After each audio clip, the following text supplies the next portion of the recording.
All right. We have quite a number of people that have joined us already, so I think we can just jump in. I wanted to welcome you. Thank you so much all for joining us this evening. I'm Kate Fellens, and I have the pleasure, the great honor really, to introduce this evening's discussion around the African presence at the upcoming Venice Biennale. We will look today at the engagement of African country pavilions, both historically and current day. During tomorrow's talk, we will focus more specifically on South Africa. I am joined this evening by Dr. Cheryl Finley and Neri Torcello. Dr. Finley is a scholar, art historian, and professor at Spelman and the Atlanta University Center, as well as Cornell University. Dr. Finley is researching the history of African presence at the Biennale and currently writing a book entitled Black Venice. Neri Torcello is a contemporary art specialist and the founder of the African Art in Venice Forum. The project provides a platform to discuss topics related to contemporary art from Africa and its diasporas. There are only a few, I believe 6, African countries with pavilion representation. And the art and the artists from these countries and other countries are often not represented. So the forum attempts to provide a space for some of these voices. Thank you both for being here today. Tonight's webinar, as well as the forum in Venice itself, is sponsored by Strauss & Co., a fine art auction house based in South Africa.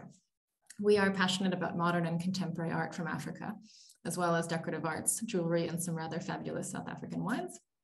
We are proud to take part in this important initiative, not only to encourage the art and artists of South Africa, but to further support the continent as a whole. We're pleased to use our global platform to promote, through live and online dialogues, the many voices in the art ecosystem across the African continent and its diasporas.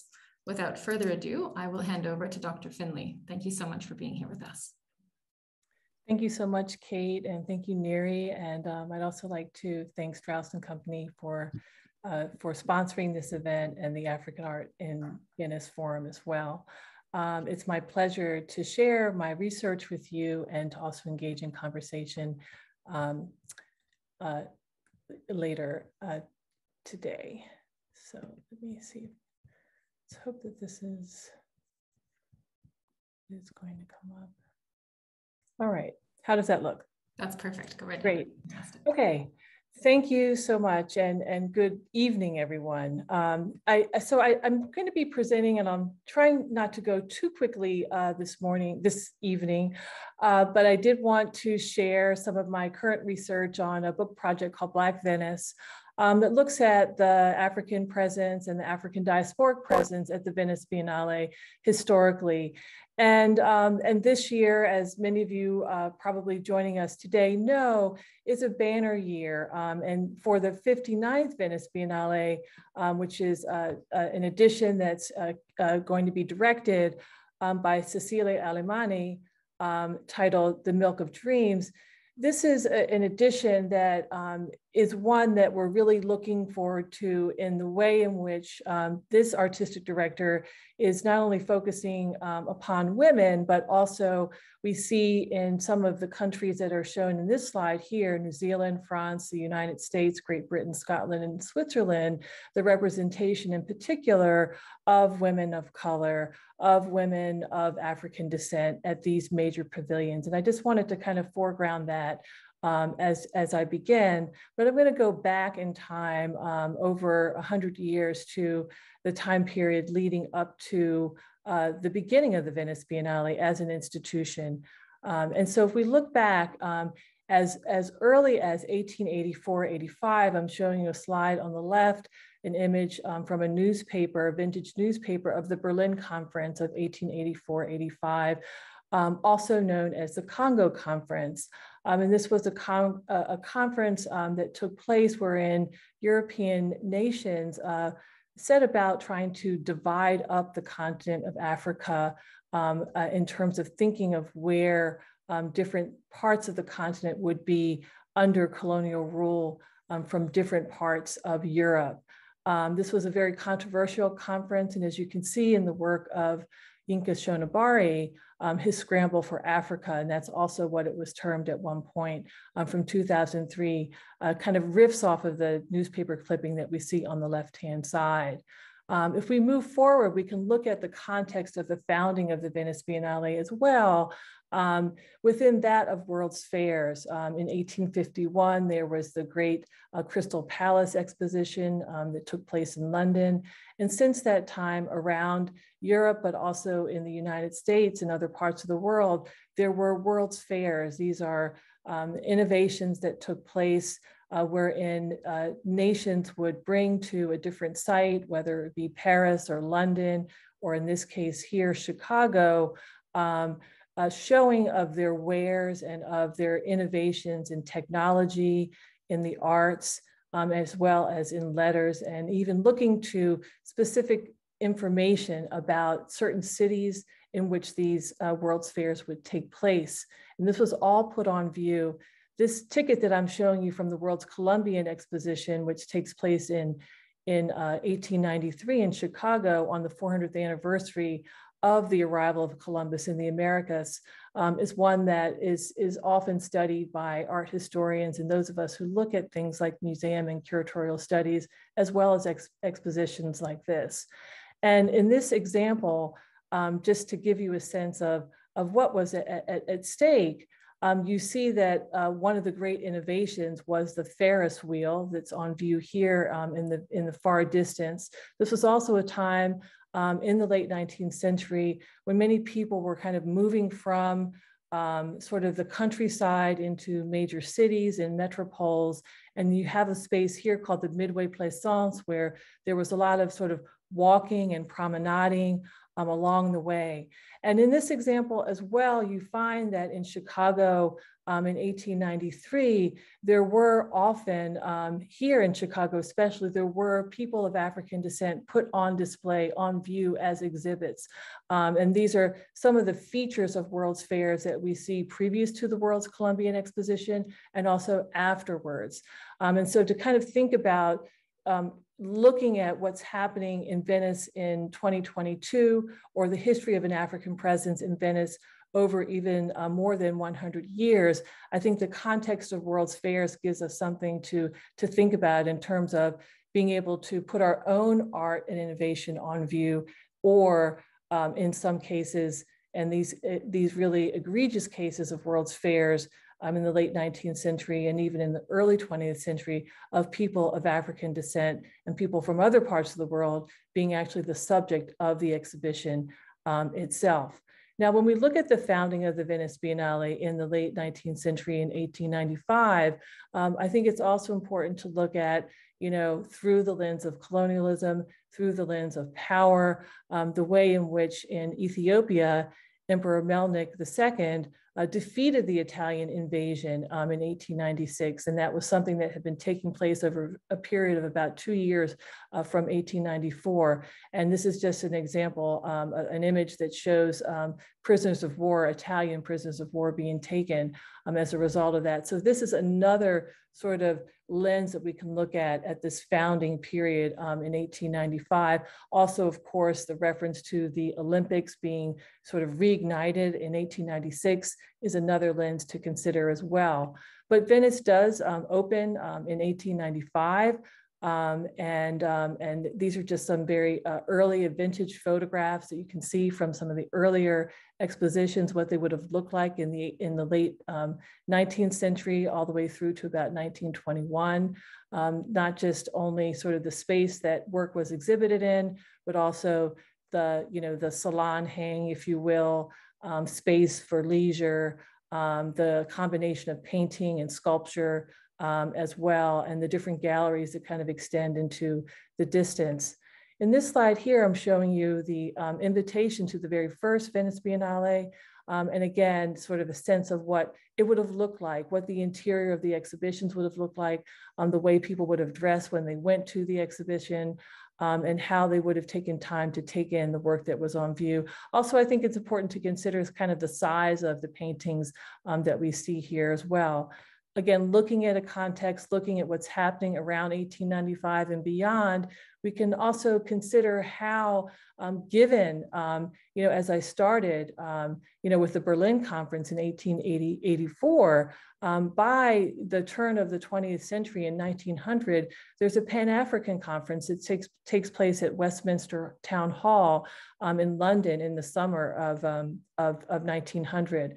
And the very first Pan-African conference was a really, really important moment. It was something that took place that really enabled Pan-Africanists from the Caribbean, especially its organization being by Trinidadian Pan-Africanists, and Henry Sylvester Williams was one of the key organizers of this event, to talk about not just what's troubling different people from around the African diaspora, but really to appeal to European leaders against racism, but also against colonialism as well. And W.E.B. Du Bois, who was an African-American sociologist and leader based at the Atlanta University Center, actually penned an appeal to European leaders to end colonialism at this time.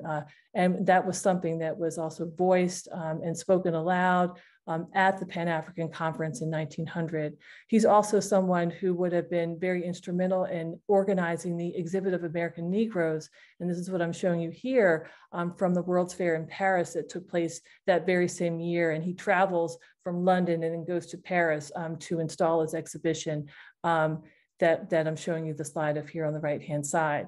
But if we jump forward to the 1930s, one of the really important and controversial World's Fairs that takes place in Paris is the Exposition Colonial, where you are invited to tour the world in one day.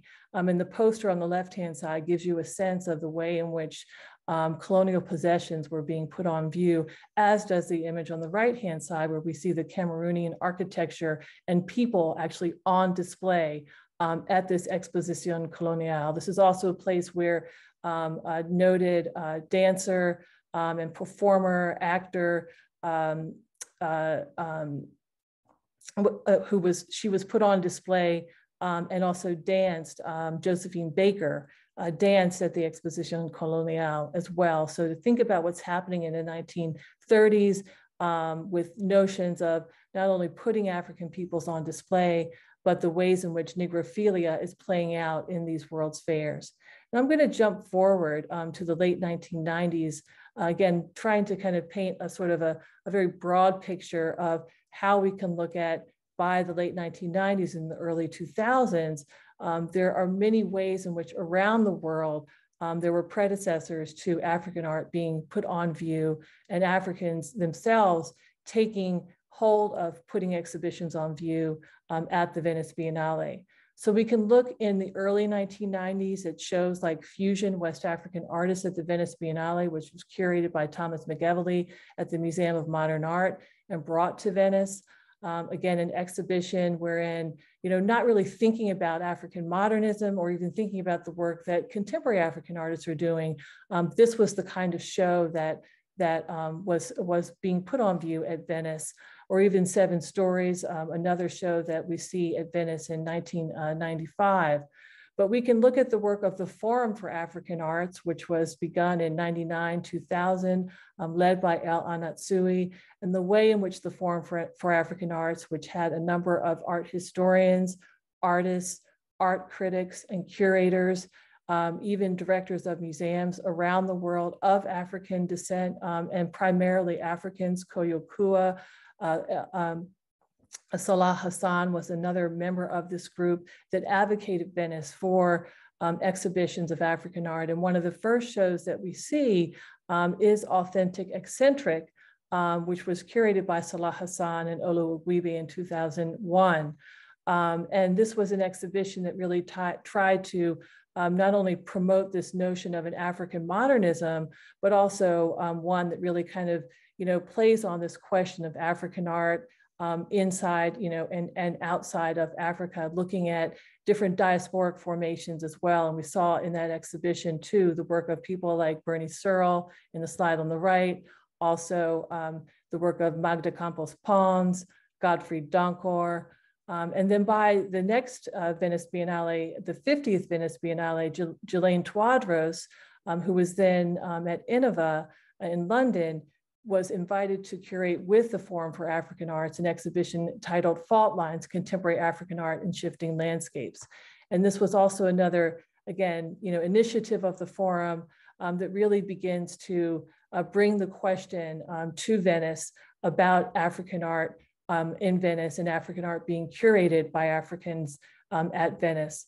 Another major influence would be none other than Okwe Nwezer, who was the director of the second Johannesburg Biennale. We see a slide of that on the left-hand side, and also an installation from that exhibition. And to kind of think again about the global influence of really trying to advocate for African art at Venice. Or if we look at something like Dakar, of course, which will be happening later this spring in May in Dakar. And this is just an image of Bartholomew Togu at the 1998 Dakar. Another important influence too in thinking about exhibitions that travel globally would be Okwe Nwezer's Short Century. It opens in Europe, travels to the United States. And this is an exhibition that really drills down on the history of liberation movements in Africa through visual art and visual art practices, and introduces to many people, not just in Europe and in the United States, but globally, to the work of African modernists working and producing work around liberation movements in Africa from the 1940s, 50s, 60s, and onwards. And Nwezer's work at Documenta is also of note in terms of the way in which she transformed this exhibition that happens every 5 years. Again, this is something else that we'll be able to, to visit in the summer of 2022. There will be another edition of Documenta as well. But the way in which Nwezer in this iteration really proposed new spaces for exhibiting art. And also in 2002, again, 20 years ago, was thinking about time-based media performance and also site specificity in ways that other curators and artistic directors at Venice had not really considered. So this is another major influence. By 2003, we have Chris O'Feely representing the UK at Venice, and Fred Wilson representing the United States. And that was also another really important first. And this is just another slide to give you a sense of some of the images that they had on view. And by that time, by 2007, though, we have with Rob Storr as the artistic director of the Venice Biennale, proposing instead of sort of having countries from the continent have their own pavilions in different parts of the Arsenale. He proposed instead an African pavilion, which of course we know was not only highly problematic, but also something that was controversial in the way that it ultimately played out. The exhibition that was proposed was titled Checklist. It was curated by Simon Jame, noted for, by that time, his Africa Remix, and Fernando Alvim, who was the director of the Luanda Triennial. And this notion of an African pavilion, when we know that all of the other major contributors to Venice are contributing from their individual countries, had a problematic paradigm to begin with, but also the way in which it relied upon a collection from one individual collector, Sindika Dokolo, who also himself was, very much in a controversial position, was something that really made this quite controversial, but also quite much of a sort of a debate that took place between Nwezer and Rob Storr over the period of more than a year. It was also an exhibition that had, so many pieces and so many artists. They were all sub-Saharan, and one that, again, was in the Arsenale. It was one that represented a number of different artists, but just the paradigm to begin with was really something that many of us were very displeased with. And looking at the work that we saw on view, you saw some examples there from artists that we've seen previously in the presentation, Yinka Shonibari to note, but there was work by El Anatsui as well here on the left-hand side, but Anatsui had his work also installed at this time on the facade of the Palazzo Fortuny at this very same exhibition or edition of Venice. And I just want to move quickly, noting the time. I think I'm almost over my time, but by the time we get to 2013, we have the representation of the Angola Pavilion at the 55th Venice Biennale. And the Angola Pavilion at this time was also the winner of the Golden Lion, the top prize for a pavilion. And this was really, really an important moment.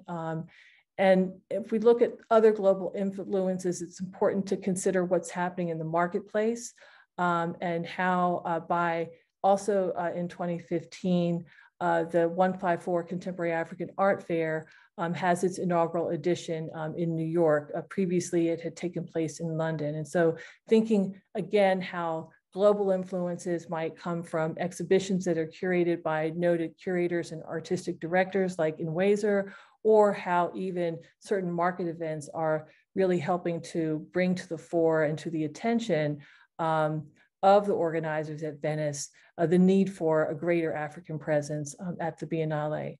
Of course, the 56th Venice Biennale, directed by Oakley and Nweza, was a landmark edition of the Venice Biennale, wherein he had, just as this example here, a central stage that was designed by Sir David Auger, wherein performance and time-based live performance was foregrounded. It was titled All the World's Futures. And just in terms of thinking about some of the prizes that were given out that year, Adrian Piper was awarded the Golden Lion for Best Artist in the International Exhibition. El Anatsui was awarded the Lifetime Achievement Award at the 56th Venice Biennale. Moving forward in 2017, we have a Diaspora Pavilion that's curated by David A. Bailey and Jessica Taylor for ICI at the 57th Venice Biennale.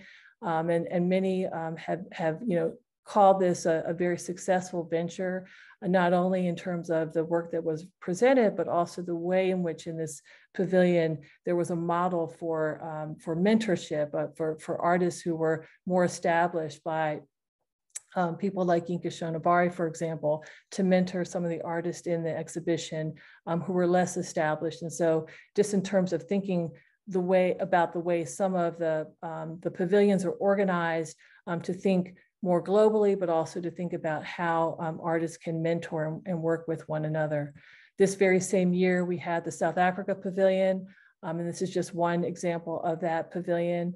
And also by 2019, we have other controversies that take place, including this Barca Nostra exhibit by Christopher Bukel at the 58th Venice Biennale in 2019, and Sade McConan's very, very directed protest against that in her performance titled When Drowning is the Best Option in front of that piece. And then if we want to look also at 2019, the Ghana Pavilion has its debut, and that's a really exciting time when we can think about the work that is being done at the Ghana Pavilion to celebrate Ghana freedom. This is a pavilion that's designed by Sir David Auger, and in terms of the participants and curation, Nana Orofiata Ayim is the curator. And there are a number of different artists that participate in this. As you can see here, El Anatsui, of course, Felicia Aban, John Akamfra, Lynette's work is here as well. And then I'm just going to end back on the beginning slide for us to think about the context in which we'll be talking about the way in which we can think about African art at Venice, not just in 2022, but going forward. Okay, so I'm just going to stop my share. Just give me 1 second. I'm sorry, Neri. I have a little bit of a technical difficulty with my cursor.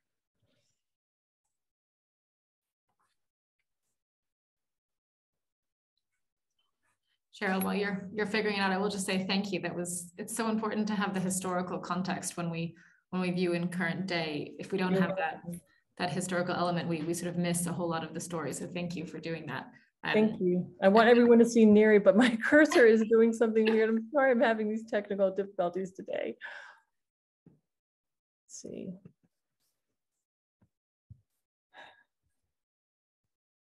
If you want, we can actually keep. Can you stop my share from there? I don't know if you can do that.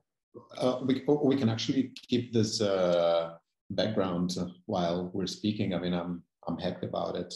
It shows like 6 wonderful women, so it's a fair background, I think. Okay. We can see you, Neri, speaking next to the background, so that's fantastic. Just keep it.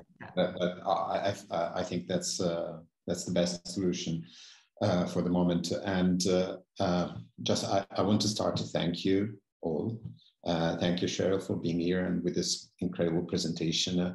I lost it the first time, and I'm very, very happy to see part of it today. And of course, thank you, Strauss and Co, for your consistent support and encouragement with the forum. You've done really like a great pleasure to this project by supporting so consistently, and especially like Susie Goodman, Bina Genovese, and you, Kate, in really like for making this partnership stronger and more impactful. So I speak as myself, but I'm here also to represent like a 7-person team with an incredible passion, who are working pro bono for this project, the African Art in Venice Forum. And this has been one of the shifting years for us, meaning that after like 7 years working together and making this event more and more reliable, this year it's been a moment of transformation for us. Maybe the COVID helped, the pandemic helped. Maybe the effect, the impact that it had on all of our life has changed the way, the perspective through which we see the world, and gave attention also to some new ways of coexistence and living, and new ways of cooperating. So it created new symbiosis in a way. And so it's very difficult to describe the project in a bill, but I'll try by starting with how it was born.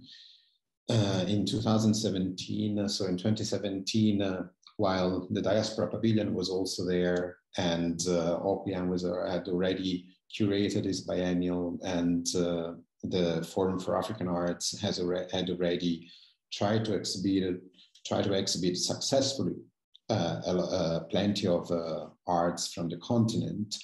This idea came from an urgency to compensate for the lack of representation of African countries at the Venice Biennial. And it was started, of course, with the awareness of the historical reasons that brought to that lack of representation. But at the same time, it wasn't failing to recognize that something could be done, and that something was relatively inexpensive and logistically feasible, so that we could guarantee sustainability to this project. So the idea of like exhibiting art was out of the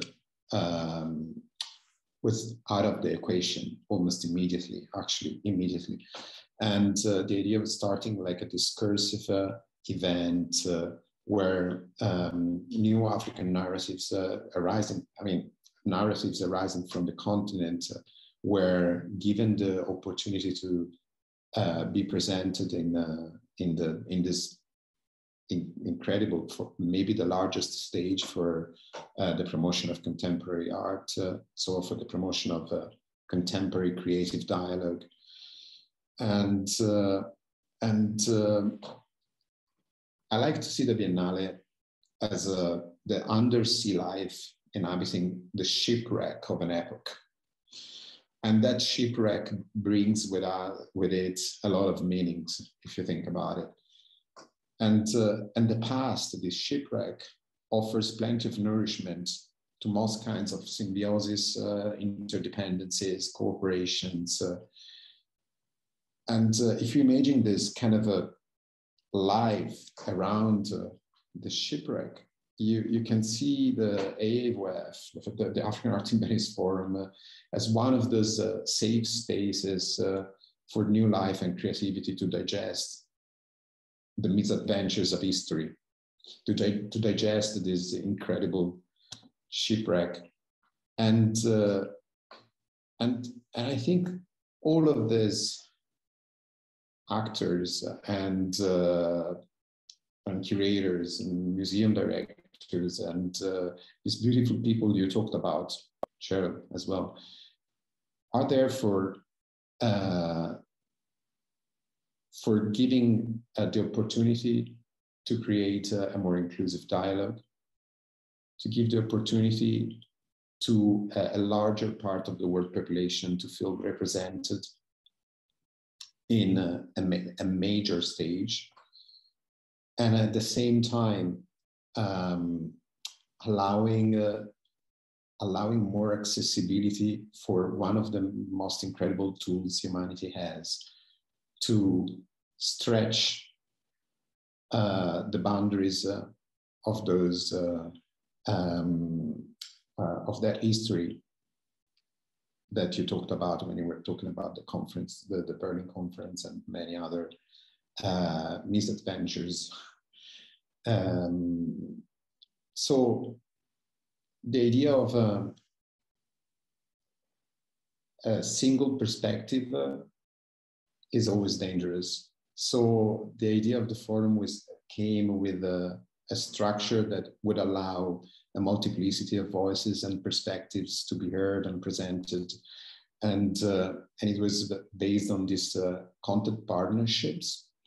And the content partnerships itself allow a little bit of a variety in the content we try to offer.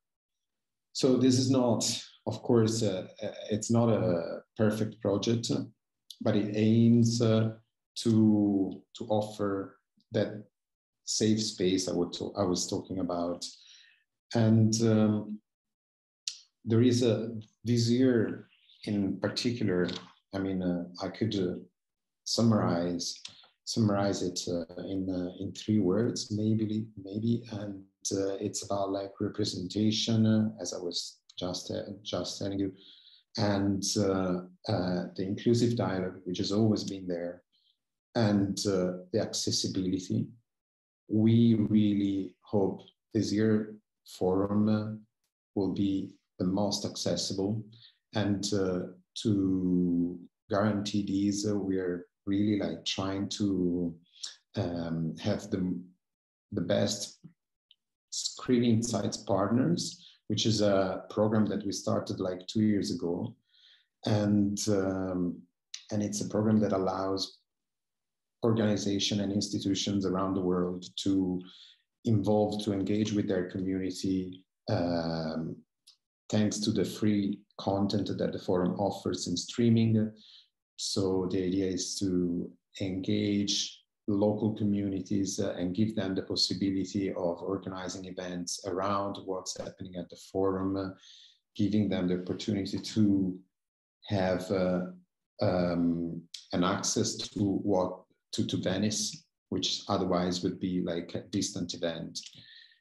And this is more or less what we tried to do in this past 2-3 years. And of course, I think I should talk about a little bit of the program that we were able to put up thanks to our content partners this year. And that some of you may have the luck to see it, like from at the Hotel Monaco and Grand Canal in person, and some of you will be able to follow it via streaming. And one highlight I would like to give you, of course, is our kind of a new focus topic, which is like intra-Africa cooperation, cultural cooperation.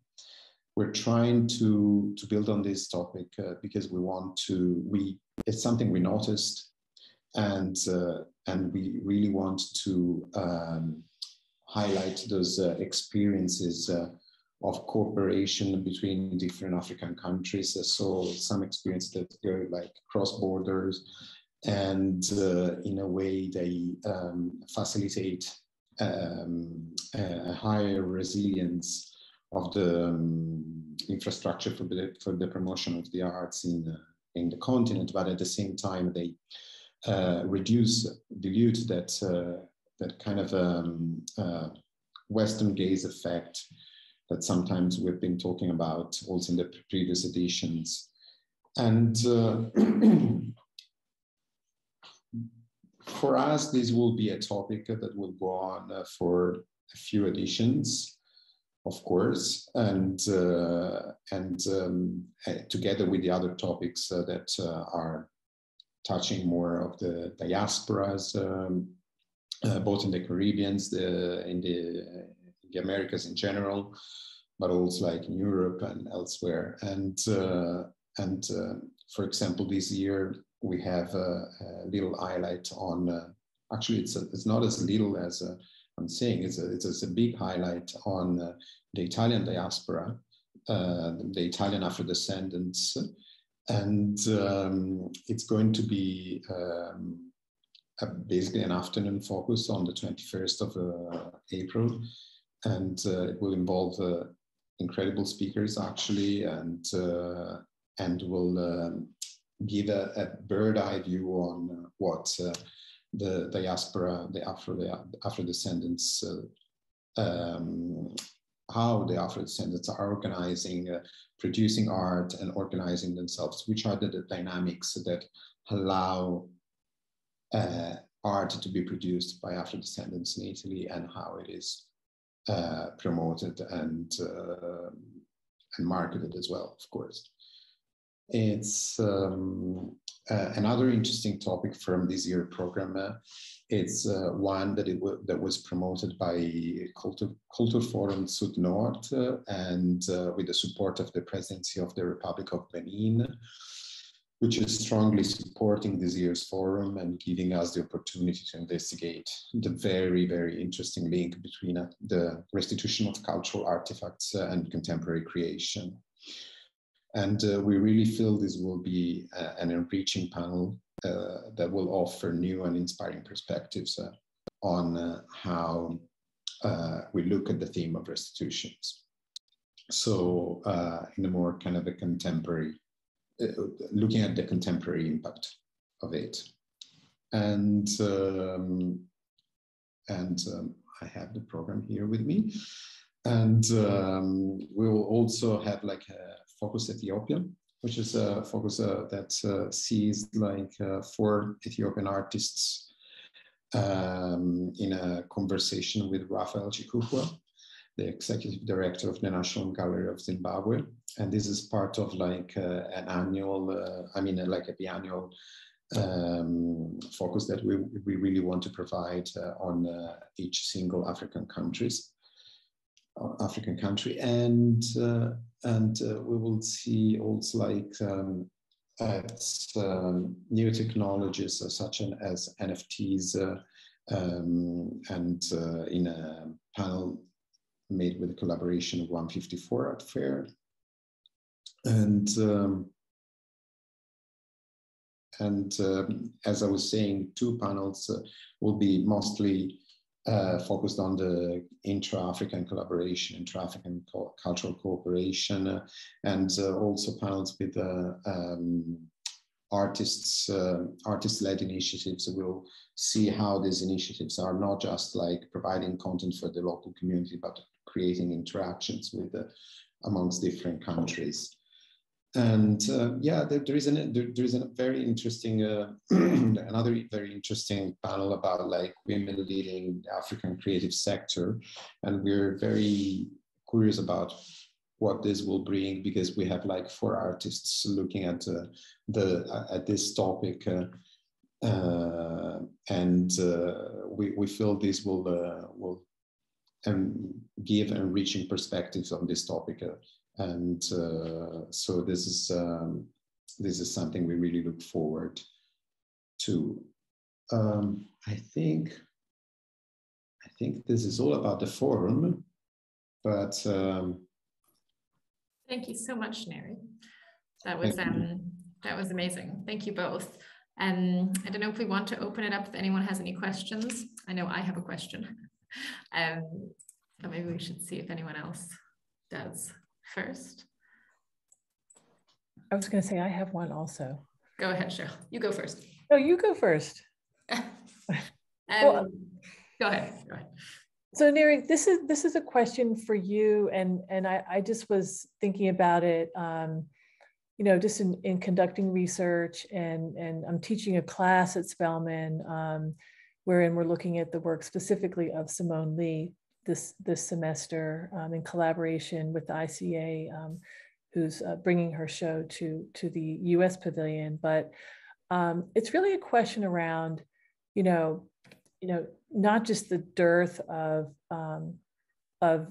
exhibitions by African nations, particularly sub-Saharan African nations, but it's also a question around funding. And so I know that in previous iterations of the African Art in Venice Forum, you have discussed funding, but I just thought that I would maybe have that as something that we might be able to talk about, because I found it kind of interesting in looking at the Ghana Pavilion and reading about John Akamfra's piece. And so John's piece was funded by a number of different groups. There was funding available, I think, from his gallery, but also the Ministry of Tourism in Ghana, contributed to that particular piece. It was a new piece. Also, there was some funding from the UAE, which I thought was kind of interesting. And so just looking at how we know that the biggest obstacle for any nation to participate at Venice is the cost. And so I just thought I would ask if that's also going to be part of the conversation, or maybe it's always like an underlying, thread of the conversation at this iteration. And if you have anything more to say about that. Thank you, Cheryl. Thank you very much. We talked a lot about this in the previous two editions and in other venues as well. It's a great obstacle, and it won't be in the program directly this year. Mm-hmm. But there will be. We hope we can have like an online program in the spring, summer, autumn to go together with the duration of the Biennale, basically. And this online program will include also we'll try to include the pavilions that are today at the Biennale and have been in the Biennale before, to understand which are the obstacles. If I can give you a personal reflection on this, mm-hmm. It's the Venice Biennale, as you were mentioning, it's by its nature exclusive for logistical reasons. And I'm not questioning with the beauty of the Venice Biennale, as I was saying. I mean, for me, it's like undersea life. It's beautiful, but it's exclusive because geographically it's not easy to access. Logistically, there's no space in Venice. I mean, the Biennale, the arsenal is huge, but it's not easy to use it without an incredible expense. I mean, bringing artworks at the conditions we have today from any African countries, but from any country is extremely expensive.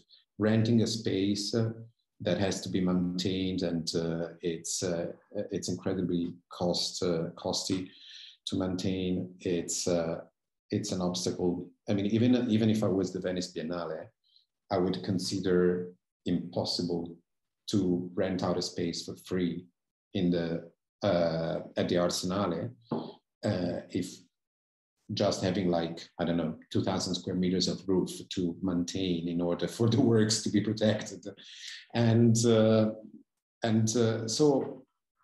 from this awareness, the only way the Venice Biennale can actually be more inclusive in terms of hosting more national pavilions, or making it easier for national pavilions to be to apply to participate, is only by creating a network of funders that can in a way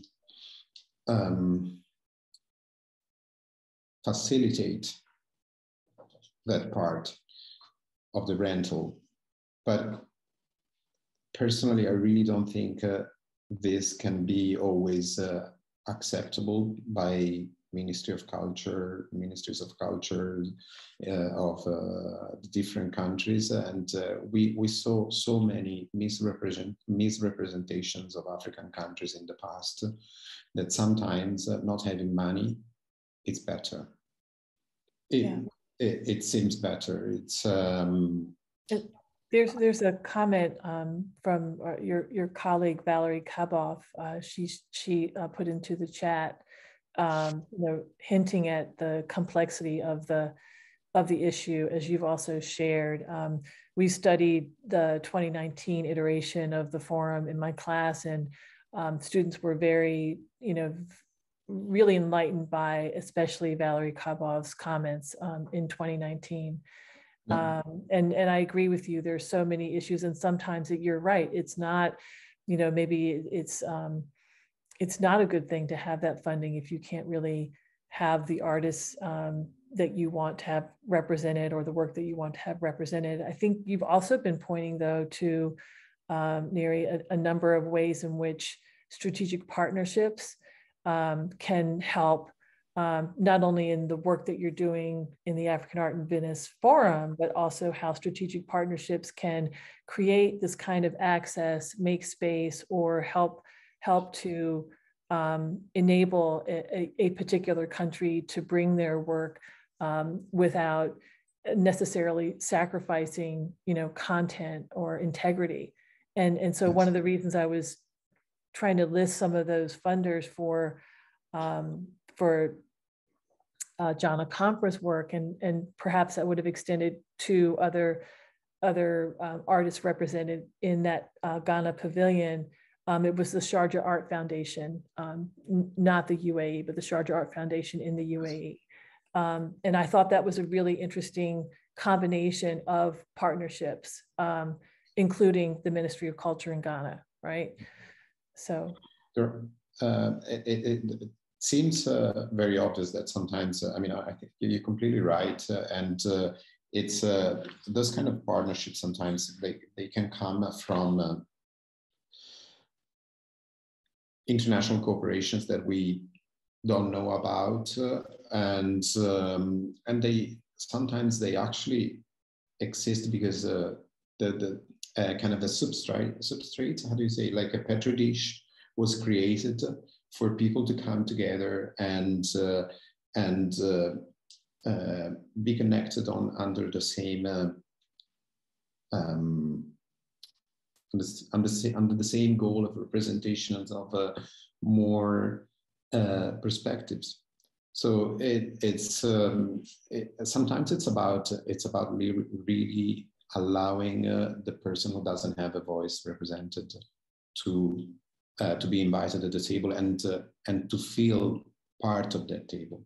Mm-hmm. Because inviting is not, it's possibly not the only action we need in this moment. Thank you for the questions, actually. It's, Thank you. I don't know. Okay, there's another. So Valerie's saying there's an implicit assumption here that there's a common goal for everyone in coming to Venice. Absolutely. Yeah. Yeah. Yeah. It's yeah. And implicit. also she mentioned too, looking at the Biennale in the context of the art market, which I think, everyone always tries to kind of, push that dust underneath the rug, if you will, to really, hide the connections between the Biennale and the market. And I think that, those of us who are visually present here with the support of Strauss in this type of conversation, I think is one of the ways that does expose, the relationship between Venice and the market in ways that I think we hope are really fruitful going forward. Yes, it's we always felt at the forum. I mean, at the very beginning, I always felt like the market was there to be represented as well as part of as part of the symbiosis, as part of the potential cooperations. I mean, there is I really loved Valerie's comment about the implicit assumption that there is a common goal for everyone in coming to Venice, and this implicit assumption doesn't come as a surprise. It's as I was mentioning before, it seems that Venice is too much of a infrastructure not to rely on, and there's beyond us at the African Art in Venice Forum, there are so many other small actors being there and willing for the big shipwreck to stay and to go on nourishing more and more new partnerships and new collaborations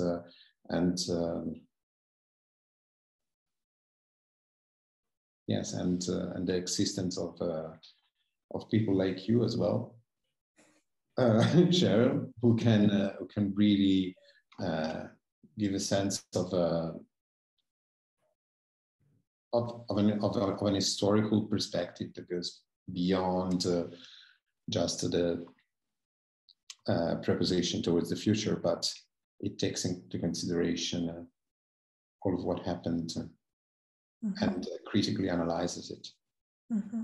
Definitely. I also wanted to maybe, I'm sorry, I think you had a question, didn't you, Kate? Did you have a question? No, please carry on. It was just go ahead. Okay. I think I wanted to talk, you mentioned a number of different things, accessibility,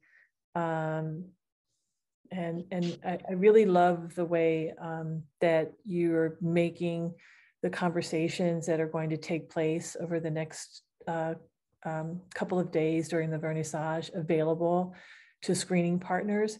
Could you maybe share how that will work just for anyone who's here who might be interested in participating?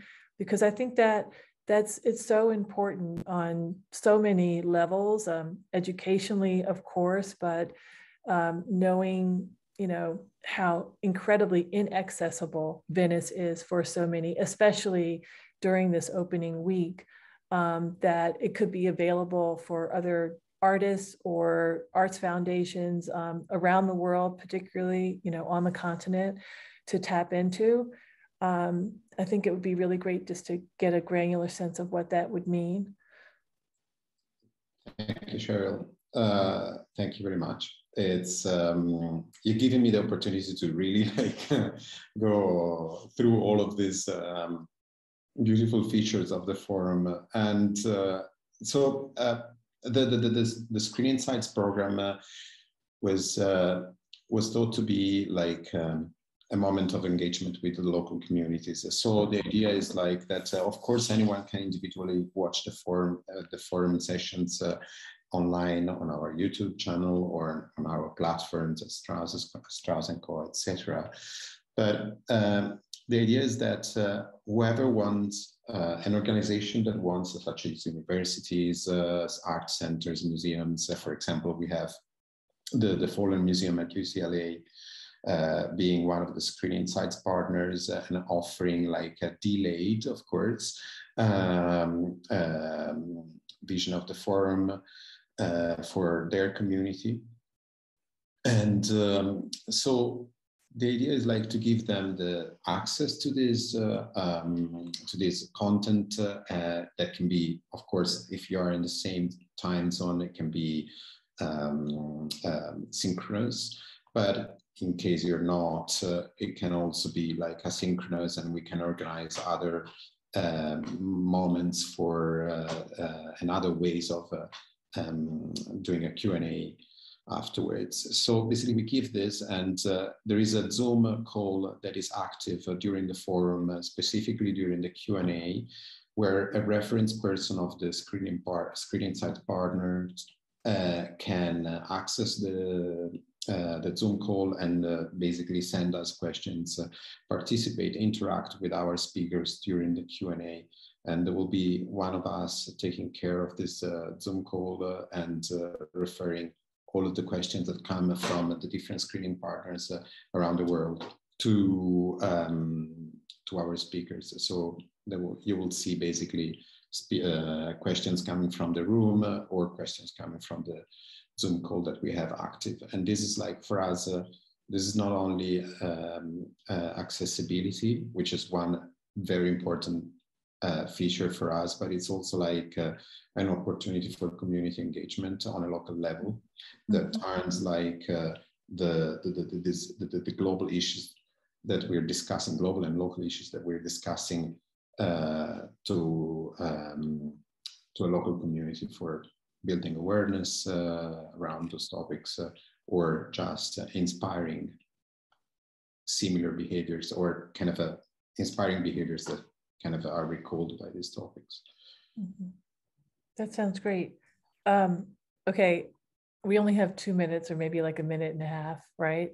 But there's one other point I wanted to maybe bring up or just ask about, and I'm hoping this can be a topic next week. And and you mentioned this, but it's the topic of sustainability. But also kind of like tying that to some of the points that Valerie made about, looking at the context of the Biennale within the market, but also looking at this issue of restitution. So connecting, if you will, sustainability, which is often tied to futurity, right? To, how are we going to be in the future? How can this, continue? What partnerships might be forged, but also connecting that to this longer history of the way in which African art has been institutionalized as, on the one hand, a discipline, but also, a discipline within, museum and exhibitionary spaces. So it's probably maybe a question for the next iteration of one of these conversations, because it's so big, but I'd love if you have like a word or two to say about that. Actually, we should have like an online panel about it.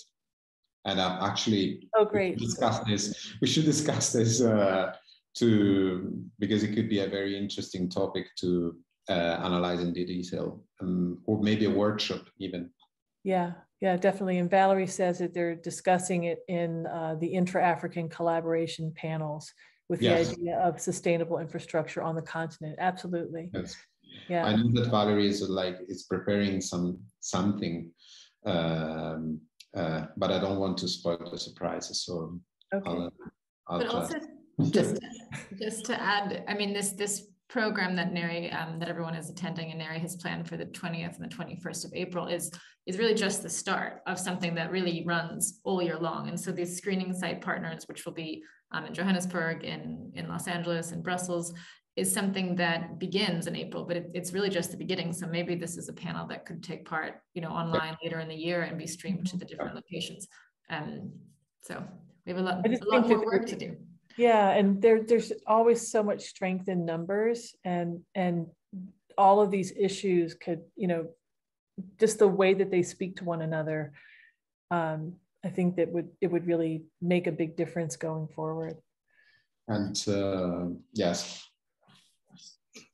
and I just want to give you a moment for like thanking my dear colleagues.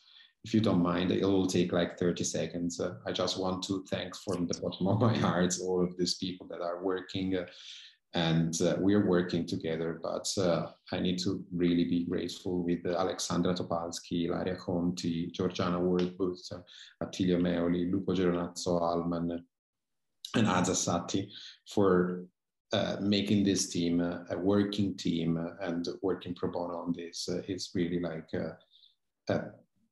an incredible and warm-hearting behavior. It's just beautiful. Well, thank you so much. I think what we've discovered here today with Cheryl and Neri and Valerie and everyone's comments is that this is just the beginning. You know, this was meant to be a pre-Venice sort of teaser, if you will, and then we'll go into Venice, and the people that are present, but through the screening sites partners, it will extend far beyond just the sort of exclusivity of the opening week at Venice. But it's also something that we can, you know, review over the next year. So I think this is a wonderful place maybe to leave it and just say to be continued. Yes. Thank you both so much for being here, Cheryl and Neri. We really appreciate it. Thank you, Cheryl. Thank you all. Thank you, Kate, Neri, everyone. Thank you to Strauss and Co. Okay, bye-bye. Thank you. To be continued tomorrow, actually. There's another panel tomorrow night where we focus on South Africa. So please do join us. Thank you all. All right. Good night, everyone. Bye. Good night.